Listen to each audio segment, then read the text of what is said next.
What's the one thing in the United States that connects you to everything? And no, it's not your phone. It's the roads. Think about it. Your driveway connects you to the entire United States. My name is Jason Ferguson. And today we'll learn from Lieutenant Colonel Dwight D. Eisenhower's cross-country road trip.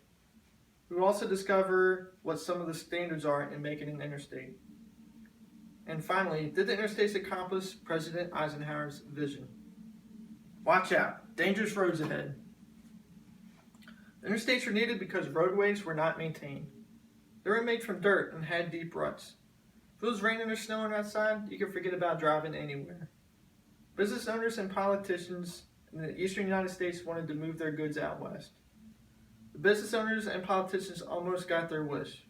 In 1916, the Federal Aid Road Act was signed, which provided $75 million to match funds that states put towards construction and improvement of highways. However, most states did not have the revenue to build or improve roadways.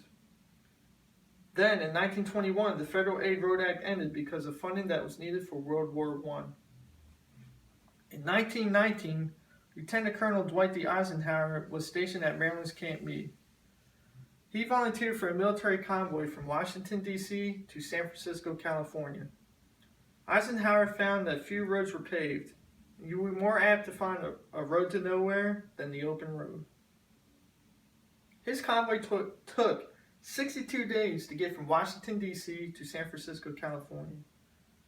They traveled 3,242 miles and averaged 52 miles per day. According to TravelMath.com, if you drove that same route today, it would take you 42 hours and 28 minutes.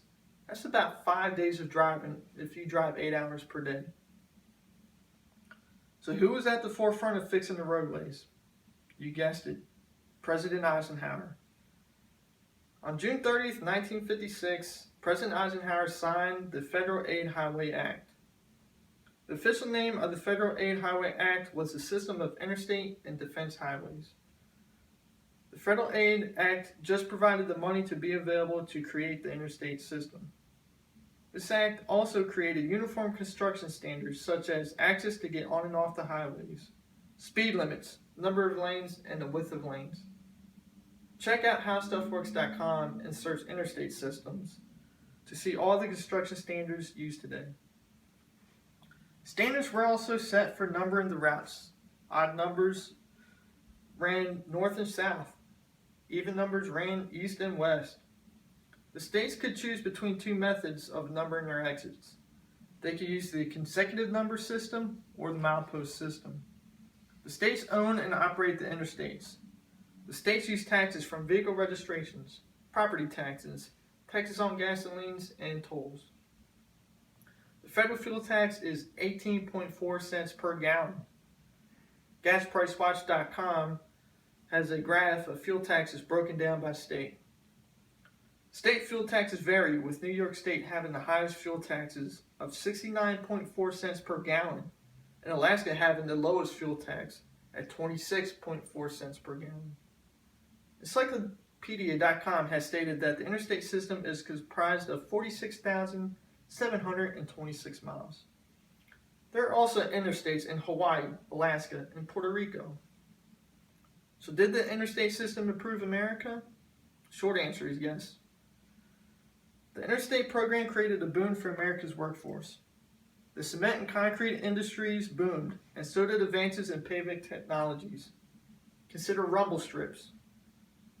The Federal Highway Administration says rumble strips are designed primarily to address the subset of driver error crashes caused by distracted, drowsy, or otherwise drivers who unintentionally drift from their lane.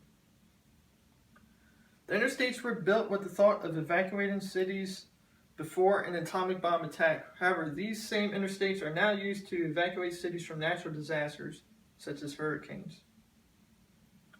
Now let's review how we got from dangerous roadways to the safest roadways in the world. America's roads were originally built with utility in mind, getting from point A to B, connecting the states together to move commerce or to efficiently evacuate citizens if the need arose did not gain traction until President Eisenhower signed the Federal Aid Highway Act in 1956.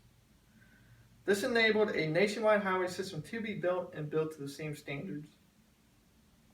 There is a plethora of information about the interstate system available at the Federal Highway Administration. The interstate system was officially named in honor of Dwight D. Eisenhower in 1990. Where will your driveway lead you? Thank you.